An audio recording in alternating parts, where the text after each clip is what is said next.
This video is sponsored by Adam and Eve. Use code LEGAL for 50% off one item plus free shipping in the US and Canada. Some exclusions apply. That means I'll expect you to be at work and in court as the She-Hulk. No, absolutely not. Not going to happen. This is an employment lawyer's worst nightmare. Okay, today we are looking at She-Hulk. Now, I really want to like this show, but so far from the little bit that I've seen, my expectations about legal realism are pretty low. But today, let's look at the first half of season 1 of She-Hulk. The defendant used their limitless resources, political and monetary, for financial gain at the expense of public safety, causing the deaths of innocent people. They did this because they believed they would not be held accountable, that their power shielded them from very real consequences. But today, you, the jury, can prove that's not the case. All right, off to a strong start. We can see already that Jen Walters has 2 degrees from UCLA, one for undergrad and one for law school. You know who else who has 2 degrees from UCLA? Your boy LegalEagle. Now, I can neither confirm nor deny that I also have incredible superpowers. We'll find out later. I ask you to look only at the facts of this case. You'll see that my client was well within his right to protect his business interest. These accidental deaths were an unfortunate byproduct of an ambitious expansion plan. Did my client know lives would be endangered? That is debatable and depends on your definition of knowing. Okay, so this is a terrible closing argument. It's basically just a word salad of legal concepts thrown together in a way that is not persuasive at all. And the craziest thing here is that this is the defense, which for some reason in this alternate universe, the defense gives their closing argument in a criminal case before the prosecution. That is not how this works. The prosecution has the burden of proof, and they always go first in terms of closing arguments. So it makes absolutely no sense that Jen Walters has not given her closing argument before the defense has. But that's pretty far down in terms of legal inaccuracies at this point. Yeah. So this chick, pretty decent, turned into a Hulk, like a chick Hulk. A She-Hulk? Exactly. Okay, so I really enjoyed the supposed name of this lawyer bar, the Legal Ease. The thing is though, despite this being a trope in lots of different TV shows, in my experience, lawyers don't congregate in like some nearby bar to the courthouse after hours. In my experience, lawyers tend to drink alone at home. It's actually kind of a problem. Substance abuse is a real thing among lawyers. We didn't win the case. Oh, yeah, we did. GOK&H had declared a mistrial. Okay, so a mistrial was declared. That's not crazy. The standard for mistrial is that the defendant cannot receive a fair trial. The chances of receiving a fair trial are irreparably damaged. The thing is though, when a mistrial is declared, there's gonna be a do-over. They're going to have another trial. You don't lose the case. The defendant doesn't walk free. It's just that this particular jury has to be dismissed and you have to do it all over again. Just the same, since you saved the lives of the entire jury today, GLK&H argued that the jury was then biased in your favor. Well, what was I supposed to do? Like let them get hit in the face with a desk and then they have blunt force trauma and they're all bleeding out all over the courtroom floor? No, you did the right thing, but it unraveled our case. It didn't unravel their case. And if anything, it would be more reason for her to be counsel on the next trial because she's gotten all this publicity that not only was she a lawyer, but she also saved the lives of the jury. So the idea that her district attorney boss is upset is preposterous. Jen, I'm sorry, I have to let you go. This makes you a liability for the DA's office. What? Okay, all right. Preposterous that they would be upset that they lost the case because of mistrial, which isn't losing the case, but double or triply so that they're firing her because she transformed into She-Hulk and saved the jury. There's an argument here that this is a violation of the ADA. The Americans with Disabilities Act prohibits discrimination against people with disabilities in terms of employment, and the Civil Rights Act of 1964 prohibits discrimination on the basis of race, color, religion, sex, or national origin. And here, she has a genetic abnormality that makes her a superhero. There are all kinds of issues here. And also, I mean, this is a small thing, but often district attorneys' offices have unions, so there would be a whole grievance procedure. She's a government employee, so she receives all kinds of due process protections. The manner in which she was fired, impossible, absolutely impossible, ridiculous. It's just a plot device to get her to go somewhere else. Oh, hey Devin, Nando here. Just wanted to clear something up. That plot point makes way more sense in the comic they're taking it directly from. There's a similar moment where Jen is fired from her law firm because after she saved the jury, the case Jen won is deemed a mistrial. However, there are two pretty big differences that make the firing work in the book better than it does in the show. One, Jen is a mess. She had a rough early 2000s. But second, more importantly, because Jen was an Avenger at the time, the court case in the book is not interrupted by Titania trying to mess up that courthouse, but MODOK, the big evil head in a floating chair, trying to freeze the entire planet. So I think Jen's boss has a stronger case here. This is not an isolated incident. Everyone on the planet has been saved by She-Hulk, so you could say Jen has undue leverage over every potential juror in every case, and therefore anyone arguing against Jen could get a mistrial on the basis that Jen saved those jurors too. I'd like to offer you a job. Miss Walters, you laid out a winning case against us. Before I had it declared a mistrial, of course. It's no easy feat against GLK&H. So, I would like you to come work for us.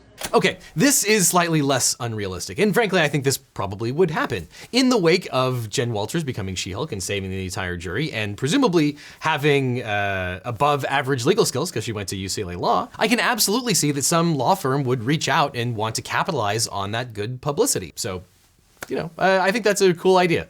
You got me fired, now you want to hire me. To be head of a new division, yes. Take some time. I accept. But I will only do it if I can hire my own paralegal. Non-negotiable. I truly do not care who your paralegal is. Yes. Okay, that's a great line. Would some senior partner care about her hiring a paralegal? Absolutely not whatsoever. Kind of a ridiculous condition. I would want to know how much I was being paid.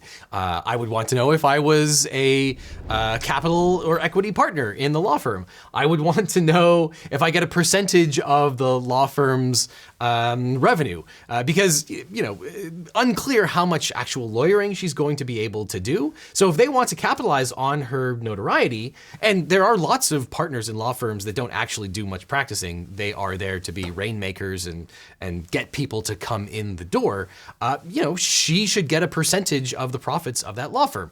She has negotiated none of these things. You would expect her to do so. I'm questioning her business skills, if not her legal skills at this point. We just started a Superhuman law division, and I want you, well, the She-Hulk, to be the face of it. Oh. Yeah, okay, so in a world where superheroes are real, I can absolutely see law firms specializing in superhero law. You know, this particular YouTube channel has covered a lot of the implications of superheroes being, shall we say, legally controversial. And I can absolutely believe that there would be a million different things that not only superheroes would need to have covered from a legal perspective, but also, you know, victims of superhero crime or supervillain crime, and the aftermath of superheroes saving the day, but also causing lots and lots of damage. So yeah, I think a superhero law division is a really neat idea. Little upset that they didn't call me first about that though. That means I'll expect you to be at work and in court as the She-Hulk. Right now? Mm-hmm. Terrific. No, absolutely not. Not going to happen. This is an employment lawyer's worst nightmare that some partner at the firm, some old white guy, is demanding that Jen Walters turn into She-Hulk as a condition of her employment. Absolutely not. You know, there are places that can require you to dress in a certain way. Hooters is the classic example that there is a sexual nature to the restaurant, and so they have been allowed to require certain sexualized uniforms and things of that nature. Read the sign, prevert! A law firm doesn't have that purpose. And you can't have differing requirements between men and women or a specific person. It's crazy, especially given the Rule 34 nature of She-Hulk in general. Do not Google that.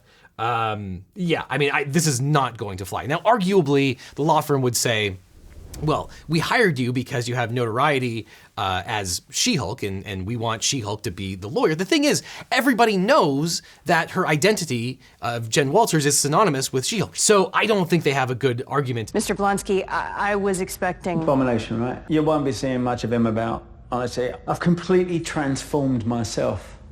You know, physically, obviously, but also spiritually. Okay, I think this is a really neat idea in the world of superhero law. You have a former supervillain who was captured, put in jail, in a supermax jail, and served out his time. Now, query whether he actually would get out of jail, given that I think a lot of his charges, it's been a long time since I've seen the original Hulk movie, involve a lot of attempted murder. So, you know, query whether he's actually eligible for parole. But the thing is, prisons, theoretically at least, are not in the habit of confining people for the rest of their lives unless the crime itself calls for them to be incarcerated for their entire lives. And it's entirely possible that if all of the charges were related to property damage, then okay, he served his time and he might be eligible for parole. And you can imagine in a world of supervillainy that people would be uneasy about a supervillain being released back into the rest of humanity. But the thing is that the prison shouldn't be confining him forever. And this is a really interesting analogy to real life. We have people that did something bad, but the punishment doesn't allow them to be confined for the rest of their lives, and they have to be reintegrated eventually. So this is a really cool idea. I like that they're exploring this. So far, there have been no statements made by Emil Blonsky's attorney after shocking footage leaked showing the Abomination participating in what appears to be an underground fight club after having somehow escaped from prison. Oh. You understand that this constitutes another crime and totally destroys your chances at parole? What? Okay, so that's accurate. If a prison inmate decided to leave prison, that would be considered a separate crime, though you would have to criminally prosecute them for that separate crime. It wouldn't just be up to the prison to say, you escaped from prison and we're tacking on 10 years to your sentence. I was forced to leave my cell, but I returned of my own free will. Who forced you to escape? Sorcerer Supreme of the Mystic Arts, and his name is... Wong, just Wong. Okay, so I think what's gonna happen here is that this is going to involve the parole aspect of it. You would imagine that someone trying to get out of jail to escape would reflect negatively on a parole board hearing. What? And here, Emil Blonsky is going to try to ameliorate that by saying that he didn't try to escape, he was forced to escape by Wong. We do have a witness who is able to clear Mr. Blonsky of any wrongdoing on his part. Then we'll start with that then. Well, yes, the witness is prepared to give a statement. Okay, that is completely ridiculous that the stakes here are, will Wong show up to this parole board hearing?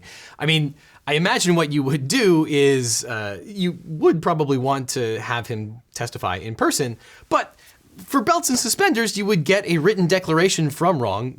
Jennifer Walters would write it up and Wong would sign it under penalty of perjury.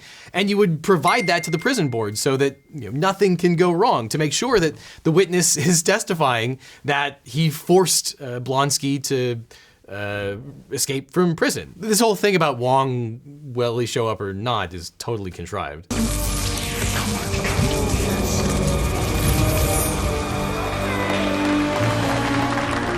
Here is a cease and desist. Cease and desist?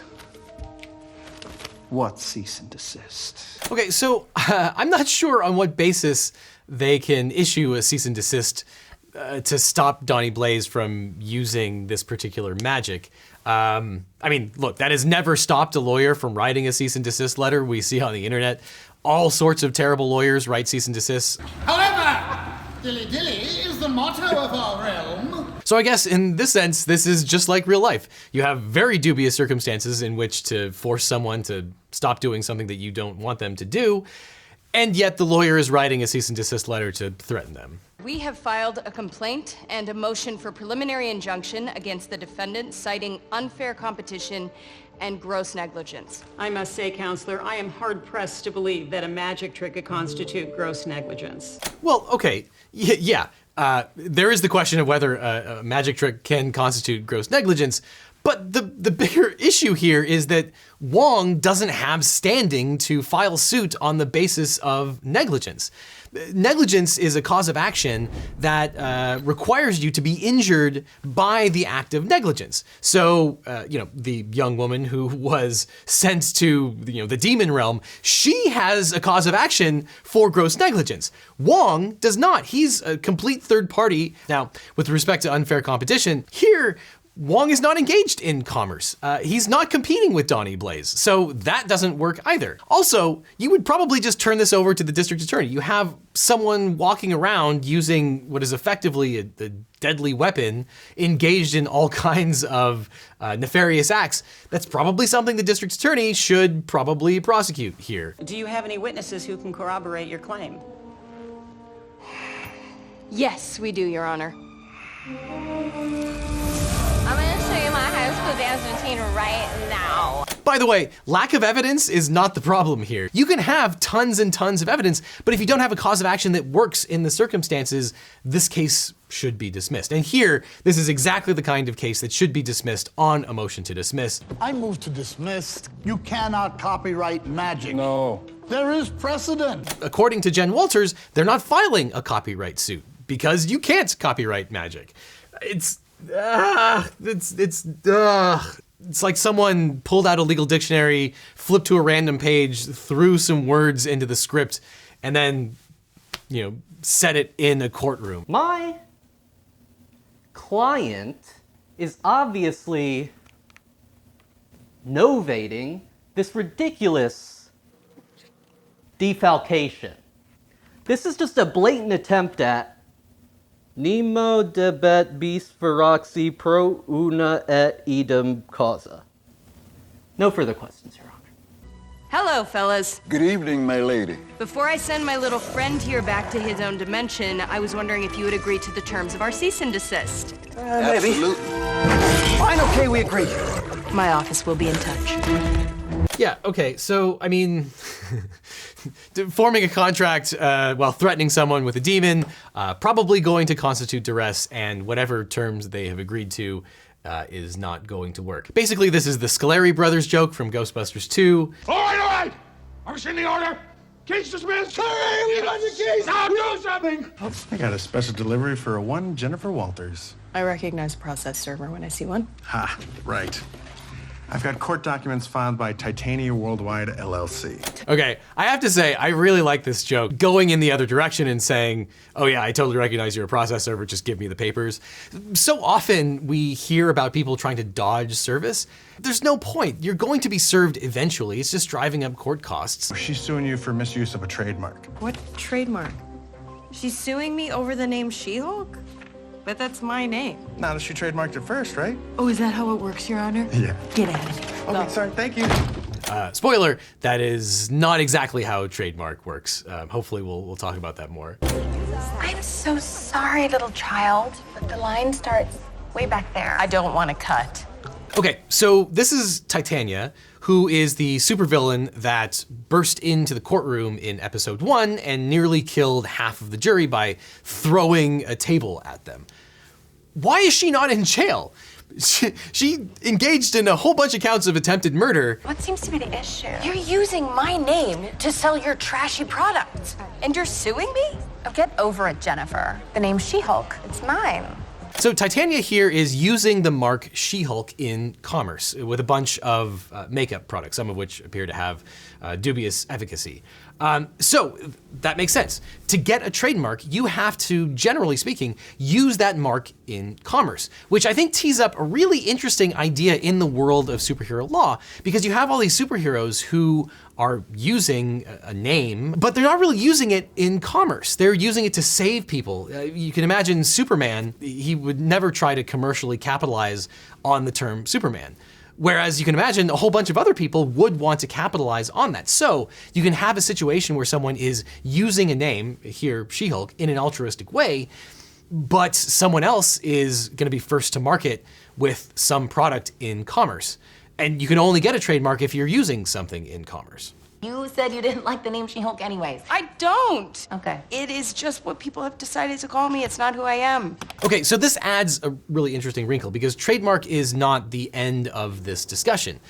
Often people have publicity rights in their name. If you have a certain amount of notoriety, people like Beyonce and Donald Trump have trademarked and also created other protections in their own name to protect it from being diluted or tarnished by someone else's use, even as a trademark. GLK&H made She-Hulk the face of our Superhuman law division. And now we find ourselves in the middle of a frivolous lawsuit. No one hires a firm that can't handle its own messes. I am going to fix this, sir. No, you won't. Okay, this is great. This absolutely would happen. If you had a partner in a major law firm who was being sued in a frivolous fashion, it is absolutely the case that the other members of the firm would just unleash hell on the party that was engaging in the frivolous lawsuit. So it's really funny that the senior partner is kind of like, it's a bad look for us to be sued and to lose this kind of thing, so we're gonna make sure that you win. Since the first public appearance of Jennifer Walters in her Hulk form, the public has unanimously identified her with the name She-Hulk. In fact, the name She-Hulk had not even been recorded in public discourse until that debut. Okay, by the way, maybe a small thing, but I know TV shows portray the practice of law as basically just like two lawyers at a table arguing with the judge. That's not how a summary judgment motion works. A summary judgment motion, number one, has to be noticed 75 days ahead of time. In California, you have to write a separate statement, so you have to compile every single relevant fact, put it into like an Excel spreadsheet, and show how there are no issues of material fact that are in dispute. And then you have to have 30 pages of law explaining why you're entitled to win as a matter of law. It's such a paper-intensive thing. It would be hundreds and hundreds of pages, though I can see why a TV show would not want to portray a real motion for summary judgment because it's super, super boring. The defendant is exploiting goodwill towards my client and her better-known cousin in order to sell her non-FDA-approved sham products. We ask the court to grant our motion for summary judgment and order our requested remedies. That makes no sense. They should have gone in for a temporary restraining order, a TRO, and eventually a preliminary injunction, a PI, because when you're dealing with these kinds of IP rights, this is where you get irreparable harm, which is what is required for a TRO, to restrain someone temporarily. You have to show irreparable harm, and when you're dealing with these kinds of IP rights, they're really tarnishing the name, and it's really hard, if not impossible, to get that back. They are tarnishing the name She-Hulk by associating it with shoddy beauty products. That would absolutely be the sort of thing that would be stopped pending a resolution in this case. Okay, first of all, sham? Why is the client talking? The lawyer, assuming this is oral argument, the lawyer is the only one who can talk, not the client. Sit down and shut up. That's no. She-Hulk was not, you can sit down. What my client is trying to say is that Jennifer Walters was not interested in the She-Hulk name until it became associated with this incredibly successful line of products. If we may. I will not answer to that name. You know why? Because it's not my name. Yeah, okay, so that's a good argument that this is a bona fide use in commerce. She is not using it in commerce, and therefore the trademark is successful. Now, a couple things here. There's a difference between creating a trademark and registering a trademark. To register a trademark, you have to go to the USPTO, register it. Usually that takes a couple of years, assuming that there aren't any objections. And then it is registered with the United States government, and then you can file suit. Generally speaking, you have to register it to be able to file suit, but that's not how you create a trademark. You create a trademark by using it in commerce. And just because it's not registered doesn't mean you don't have the trademark. So there's an issue here as to who was the first to use the mark in commerce. That's who's going to win, not the person who was able to register it first. Because I made a dating profile as She-Hulk and went on several dates as She-Hulk, showing a clear pattern of using the name. Every single one of those dates is a corroborating witness. This is how I win this case. I specifically remember her referring to herself as She-Hulk. Okay, so I understand this as a plot device. It's fun that they're gonna call in all the ex-boyfriends and, show that she actually went by She-Hulk. The thing is, that it's not probative of the issue here. She has to show use in commerce. Showing that you used the mark She-Hulk in a dating profile is not using that in commerce.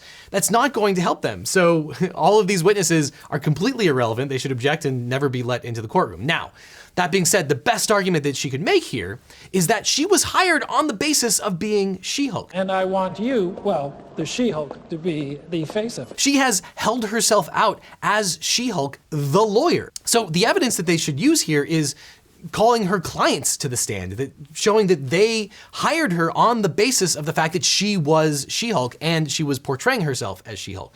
Motion for summary judgment is granted. Titania and her subsidiaries will cease usage of the She-Hulk name effective immediately. It makes sense that Jennifer Walters wins. I wish they would have dealt with the issue of a truly altruistic superhero, though. Superman, Spider-Man, Captain America, they're not going to be using their particular marks or their names in commerce. So it would have been more fun to deal with that particular issue. Oh man, then you've got to read Ultimate Spider-Man. They did a thing where Kingpin bought the wrestling company where Peter Parker debuted as Spider-Man. So Kingpin now owns the rights to the Spider-Man trademark and uses it to sell all of the licensed Spider-Man merchandise. It's pretty genius, although I guess it only really works if your hero has a secret identity and cannot claim the trademark themselves. Okay, that was the first 5 episodes of She-Hulk. Now it's time to give it a grade for legal realism. Man, I wanted to like it. There's some funny jokes, if for no other reason than the line, Captain America! They did cover some legal issues that exclusively would have come up in a superhero world and dealt with them in a way that is quasi-realistic. That being said, the courtroom scenes are complete nonsense. All of the legal terminology is just complete word salad. So sadly, I'm gonna have to give She-Hulk a C for legal realism. Legal inaccuracies make Devin mad! Yeah, so the bottom line here is that some of these clients got royally screwed by their attorney. If that sounds pleasurable to you, then check out today's sponsor, Wink, and check out this link over here for more LegalEagle. So click on this link, or I'll see you in court.